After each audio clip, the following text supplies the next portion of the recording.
Stress, burnout, anxiety, and depression are all huge challenges in our society. And many people turn to self care to elevate their emotional wellness.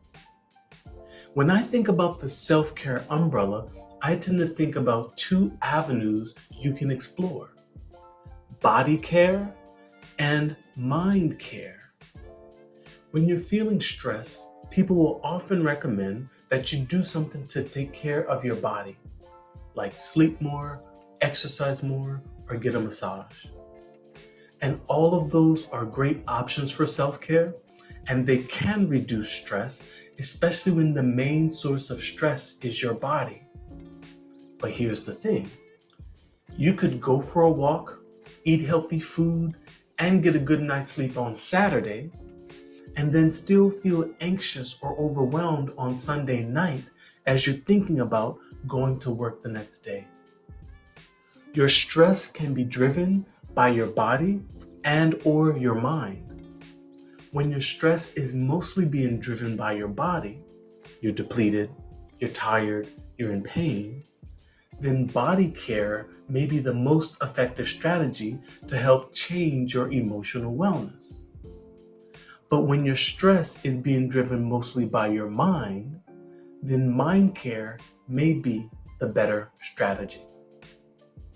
Your self-care routine may fail to change your emotional wellness if you only focus on body care and totally neglect mind care.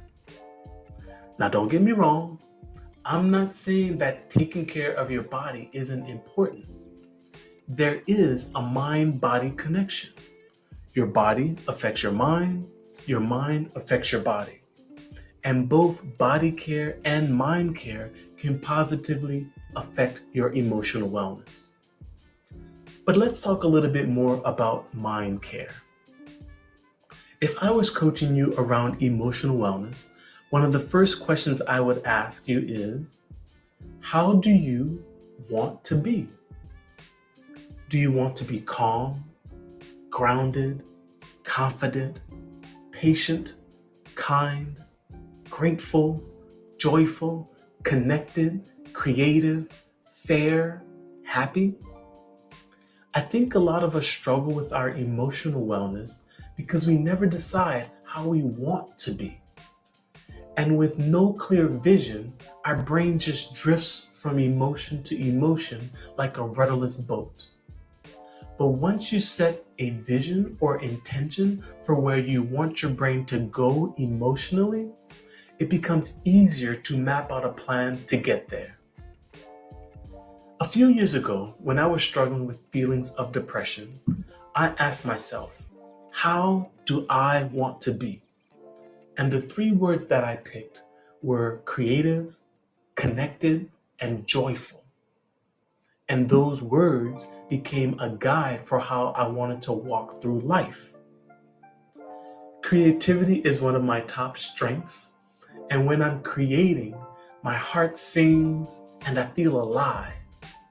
So in order to get to that emotional place, I started focusing on writing more poetry, articles, and speeches. And I even started writing a book. The more I tap into my creativity, the better I feel emotionally. So what's one of your top strengths? What value or principle makes your heart sing when you tap into it? You will tend to feel your best emotionally when you are living in alignment with your top values. And one of the benefits of setting a vision for how you want to be is that it clarifies what is important to you. And this helps you to direct your energy and efforts towards things that elevate you emotionally. Creativity is something that I really value, so putting energy towards it elevates me. Also, during my tough time, I was feeling very isolated and wanted to feel more connection. So I intentionally started doing things that made me feel more connected. I started meditating more to connect with myself. I went outside a lot more to connect with nature. and I made more of an effort to connect with friends and family, both in person and through technology. Lastly, when I was going through my tough time, I wanted to feel joyful. I didn't want to just wallow all day and be miserable. So I started keeping a gratitude journal, and I spent a lot more time talking about and thinking about what I was grateful for. And I noticed that this type of mind care really made an impact on how happy and joyful I felt. Creative, connected, and joyful are my words. But because emotional self-care is an art, your guiding words and action plans might be different. A good first step when you're trying to prioritize your emotional wellness is to decide how you want to be and choose 1 to 3 words that represent your overarching vision and values for yourself. Now I'm curious, if you had to choose 1 to 3 words to describe how you want to be, what words would you choose? Feel free to drop them in the comments. All right, now that you've got your vision for your mind, the next step is to train your mind to get better at the skills and patterns that lead to your vision. For example, in my case, joy was one of the emotions I wanted to feel more often. But I noticed that my gratitude muscles were so weak that my brain had a hard time creating joy from the things that were happening in my day. I had enough food to eat. I had friends and family that loved me. I had a healthy body that was allowing me to live independently. And I was taking all my blessings for granted. So I started to work out my gratitude muscles by writing in a gratitude journal and thinking about the things I was grateful for. I also repeated out loud different affirmations like, there are good things in my life. I am grateful for all the good in my life. I seek joy and I look for reasons to smile. This was my own form of mind care, and it was a way for me to train my brain to go in the direction of joy. It takes time and repetition, but you can train your brain to go in any emotional direction that you want. The 3 main ways you can work out your mind are thinking, speaking, and writing. Because of my background as a physical therapist and a personal trainer, I often think of it as strength training, cardio, and stretching for your mind. As examples, you can think about the answer to a positive question like, what am I grateful for? Or you can say positive affirmations out loud or have a positive conversation with someone. And you can write down positive thoughts on paper or in a journal.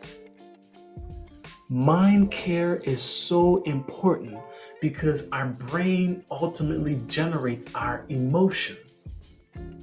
You can sleep like a baby, but if you don't feel any gratitude, you can still feel depressed.